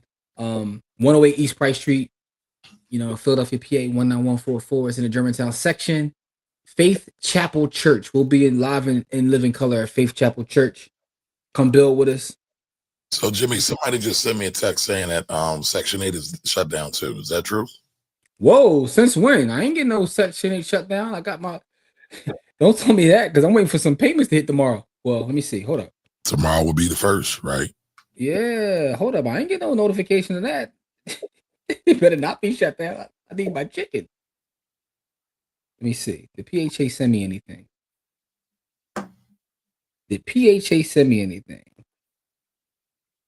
All right, let's get these in, y'all. Hashtag FLH stands for Fanny. Because I'm gonna tell y'all one thing though. If the intellectual genius from Mississippi. If they shut Section 8 down, y'all gonna see me at the next No Kings March. That's what y'all gonna see. Jimmy, don't forget that Delta link. I got you. He probably can look on his phone and share it with us right now, but he won't do it. Here you go. No, it don't work that way, beloved. I got it. It's on my other phone. Like his other phones are not connected to that phone. But it's not. I don't believe you. You need more people. No, I'm being real with you. 22,785. Somebody asked me today, Jimmy, am I on XRP? I said, Jimmy told me I'm not allowed to get XRP. No, you're not. Save your bread. You know what I'm saying? Steve, I don't know if Steve's still here because I didn't get the maybe Steve. Let me see if Steve's still in the village. I'm trying to see if you got the Amex link before I sign up for it, man. I ain't trying to, you know what I mean? I'm trying to see if you, get you a couple of hours. Yo, all right. So with that being said, though, how many people we got in there now? Come on, we got 10 people. We got way more people watching than that. Why everybody ain't signing up? Y'all ain't trying to get these sats? They shy. They don't want no money. They don't want the money. No, I don't see nothing about PA Section 8 being shut down. Let me check this, man. Because you got me shook over here, B. That's my business partner. What you mean they shut down? Because guess what's going to happen? You know? No, it says they're going to continue.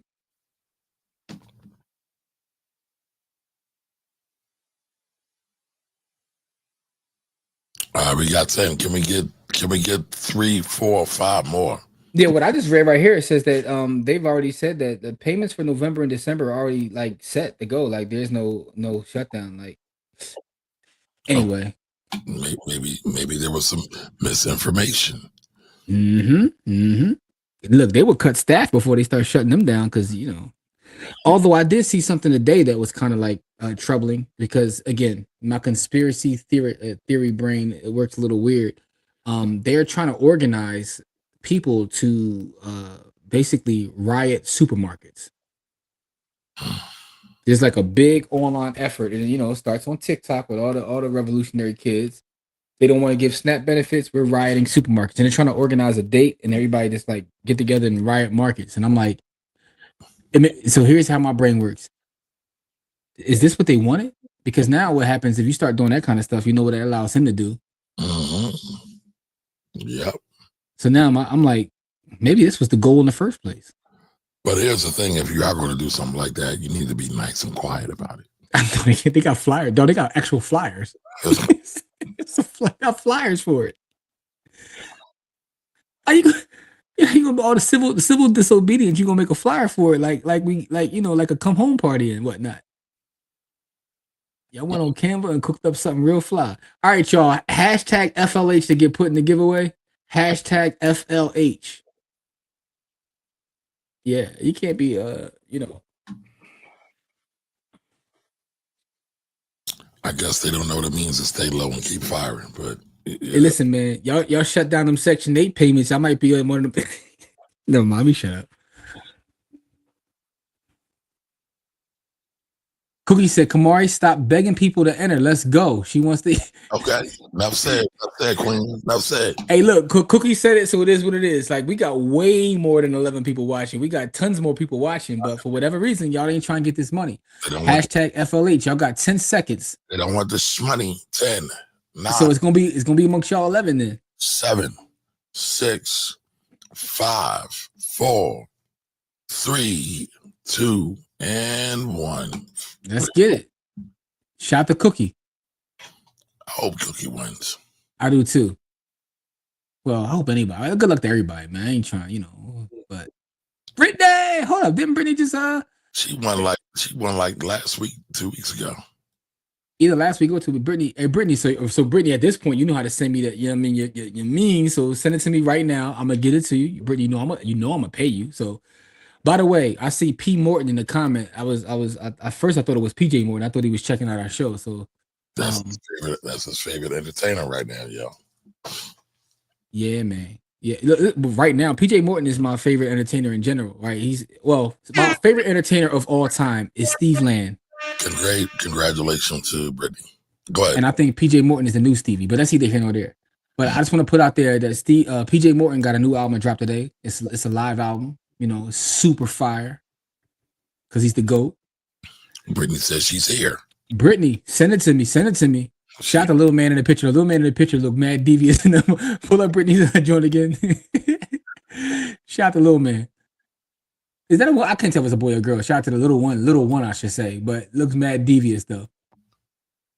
We support the babies here. You know what I mean? The Black Wolf Rebels support all the children's. All the babies. You know what I mean? So Jamil asked the question. I don't know. Let me see if I've watched that before because I watched so much stuff. Let me see if I don't know it by name. I'm gonna pull it up though. My Jones I was just watching a Hassan Campbell video, but let me see who the wise investors. Why do you watch him? Because some of them Jones be funny. Oh my god. The wise investors. All right, I have seen this channel because they do. Oh, don't they do like they the ones that got Charlie Munger on all their thumbnails? That's how I remember it. Oh, hey, listen, Lorraine, thanks for telling me that. I didn't even realize that. So we're at what we in now? It's not spring, so that's spring forward, fall back. All right, so it's fall back. So we actually go back an hour. Yeah, spring forward, fall back. So yeah, we get an hour back. Get an hour back, man. Anyway, all right, y'all. So with that being said, Brittany is the winner. Congratulations to Brittany and Jamil. I'm familiar with the channel. I'm about to subscribe now though, because I'm always down for some Charlie Munger wisdom. With that being said, those coming tomorrow, we'll see you tomorrow. I just looked it up. So to get an Amex, it said I need about a 670 to 730 credit score. Okay. So let's see if I can get me a Coinbase Amex card so I can be rich like Jimmy one day. Yeah. No, Gemini, you don't need that. Look up the Gemini, John. See what you need for Gemini. Gemini is dumb fire. Matter of fact, I got another physical card on me. It's orange too. It's fire. So it's just a Gemini. No, this Gemini credit card. Just to see what don't sign up for it because I'm gonna send you my affiliate link if you got the score for it. But the thing about the Gemini card is they got like special categories. I get 4% back on gas. A score between 670 and 850 is generally considered good enough for what Gemini was looking for. Where you at right now? I got some work to do. Okay. You almost there. You ain't that far. We'll see. We'll see. I just got dinged a little bit because I only paid a minimum payment on one card and I ran it up a little bit. Listen, man. I just paid it off, so it'll catch. My DTI about to go nuts because I'm about to run everything through this card to get this because I know to get this house back rented. You know what I'm saying? Get what back rented? The house I walked you through. Yeah, DTI ain't gonna go crazy for that. You need like $5 to get that thing up, man. Stop playing, man. All right, so for those who don't know, Kamari just went through a full like renovation, so now he looks at everything as being like next to nothing. No. So I know I am a baby when it comes. Well, not really a baby because I've had other investment properties before, but now I'm full-fledged into it. I have done other renovations before. I've had tenants trash my properties way worse than yours. Talking about punch holes in the walls, defecate on the floors, urine on the floors, break toilet bowls, break. Who the hell was you renting to that was defecating on your floor? Somebody from District 12. One of them anti-intellectuals from District 12. Definitely was anti-intellectual. Yo, defecate on the floor. That's not even human. Like, what's wrong with you? Listen, it defecate and urine on the floor, dog. So, yeah, I've been there, man. And that joint's light work. Jimmy about to edit thing on the market, getting his cheese. Hopefully, Section 8 won't stall him out. He'll be buddy coming. Because I swear to you, I swear on everything. I was definitely joining Section 8 that joint. Because Section 8 right now is paying like 17 over there. So, jeez. Yeah, 1,700. Damn. Can I borrow $1, bro? Let me get the tenant in there first. I'll give you $1, doggy. Once I get that house turned over and get a new tenant in there, yes, you can get $1, man. You know what I'm saying? Anyway, man. So oh, by the way, and you're gonna see footage of that too. Because what I mean by we've been shooting a lot of footage. We've been working, but in the village, you're gonna get all of this before everybody. So we got Kamari's before and after. Kamari, when you want to tell them the name of our new project? I don't know. That's a good question. That's a good next week. Okay. Next week we're going to tell y'all the name of this new project we got coming. It's a real estate based project that we're working on, but we got a lot of like in-person live footage. And Kamari I got the before and the after video of this whole rehab he's done, which is super dope. Because I just watched it yesterday, just like trying to get everything together. And yo, you had please, sir. The before Jones was crazy, bro. It's a big difference, right? Yes, it is, man. Because now he got Peruvian tile in the bathroom, y'all. Wait till y'all see the Peruvian tile. Listen, I need that Peruvian tile and everything. I ain't got Peruvian tile in my own home. So you saying you doing your investment properties better than your own crib? Yes, because that's obviously going to pay for my own crib. Yes, absolutely. I wonder how many investors. That's a great question. You gotta start asking people that. Like, have you rehabbed the house better than where you live? That's a good question. We gotta ask that to some of our investor friends. Listen, man, I was even thinking about, because I'm thinking about, they say you should move every 5 years so you don't get settled. I was thinking about maybe finding like a trash joint rehabbing it and moving into it. And then you come back with us peasants in the city, bro? Sir, you don't live in Pleasantville, the city. I live in the city. You don't live. I do live in the city. You live in the rich part of the city, sir. I can afford to move where you live. Yo, cut it out. I would be living in the poor part of the city, sir. Shut up, man. Yo, we said Jamil has a great question too. Okay. He said the brother that's coming with the HVAC. Can we do a show with him? Talk about. And that's a great question. I think we should. Yes, I've already got some footage with him, but yeah, we could definitely do. Matter of fact, we might mess around and do an episode with him tomorrow if he's got time. I'll listen. You know, I travel with the pod equipment. You know what I'm saying? Yes. So yes, we can, Jamil. They call me Pod Sham God. And he's a young brother. He's solid. He's a solid brother. But I think we might just put that in the village first, and then we'll put it on our. The village gets everything first, man. Everything goes to the village first. Worst come to worst, my people's come to first. Because listen, even that pod that we just put back there with Kamari and Kelly, that nobody got that but y'all. Well, I think I just released it. You did release it? You finally released it? Yeah. Pause. All right, Jamel said my nephew would definitely be into that versus investing. Listen, but that is a form of investing, though. Developing and investing into your skills is a form of investing. Hey, listen, man, baby steps, dog. Baby steps, and not them other baby steps y'all thinking I'm talking about. Actual baby steps, man. Yo, man, my heart was broke, man. And salute to everybody out there that's going through like losing your jobs and all that. Because I was just reading in one of our favorite groups, Afro's on Fire, like someone put up a post that their job straight laid off everybody. I was like, damn. Shout out to Afro's on Fire. Yeah, man. All right, don't forget to share the Delta video. Oh, matter of fact, I'll put it in the village too. Right, that's what I'm gonna drop. I'm gonna drop it in the village because it's easier that way. Everybody can get it. So I'll put it in the village. And yeah, so I'll do that as soon as we get off here. Okay. Huh? If we rip that and put it on our YouTube channel. I mean, I'll ask. All right. I was going to take their joint and just put it in the village. Do that too. You can do that too. All right, man. With that being said, we love y'all. We appreciate y'all. Sunday pull up. I gotta see what we do on Sunday, but we come and talk for a minute. I might not be here Sunday. I'm still cleaning out. So okay. So maybe just I might be dolo because I don't know what Corey got going on. But if I am dolo, I ain't gonna be here for 10 minutes. But I'm gonna show my face though because I love y'all. Yo, Jamil, that's dope. That is dope. Definitely encourage that. But we'll definitely. Matter of fact, I'll definitely make sure we sit down with him some kind of way. Okay. Yeah. Listen, I told you I'm gonna bring the pod equipment with me. If we do it tomorrow, we gonna do it. Pod Sham God, man. There we go. Facts. All right, y'all. Y'all be great. We'll see y'all next time. Black Queens forever. Love y'all. Peace.